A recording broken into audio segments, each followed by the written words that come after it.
So I matched with this girl on Tinder. She was cute, funny, and super into fitness. We hit it off fast. After a week of talking, she asked if she could come over for Netflix and wine. I cleaned the whole place like a maniac. She shows up looking exactly like her pics. We're vibing. She pours wine, puts on a movie, and starts flirting hard. I'm thinking, okay, this is going well. Then she says she needs to grab something from her car. 2 minutes later, boom. Door flies open, and some random dude storms in with a hoodie and a knife. He's yelling, "Don't move!" and trying to act all tough. I realize what's happening. This was a setup. She unlocked the door for him when she went to her car.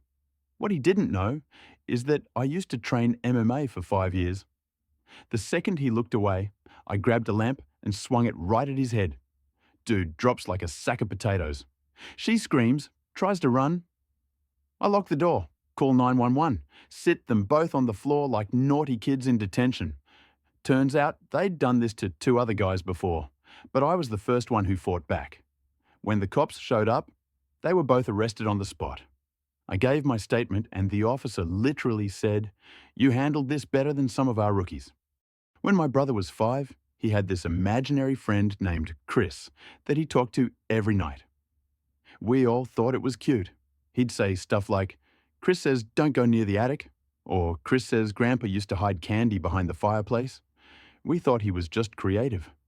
Until we checked the fireplace. There really was candy there. Old, dusty, but real. And Grandpa had passed away before my brother was even born. Then one day, my brother said, "Chris is sad. He says they buried him in the backyard, not the cemetery." We thought he was just being creepy, until my mom actually asked the neighbor whose family used to own our house. And they said there was a boy named Chris. He went missing in the 80s. Never found. I was trying to text my ex, just some dumb closure stuff. I messed up the number by 1 digit and sent it to a total stranger. They replied, "You don't know me, but I really needed this."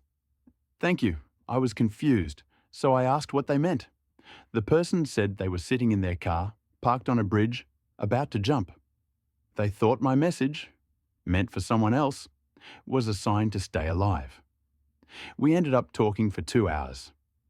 I stayed on the phone with them until they drove home. We still text sometimes. They're in therapy now. And they told me I was the reason they're still here. The Airbnb had a hidden room. And someone was living inside. My friends and I rented this Airbnb for the weekend. It was cute, old school, lots of character. But something felt off. The walls were thin, and we kept hearing footsteps at night. We searched the place and found this tiny door behind a bookcase. No key, no explanation. My buddy kicks it open, and we find a narrow hallway, like crawl space size.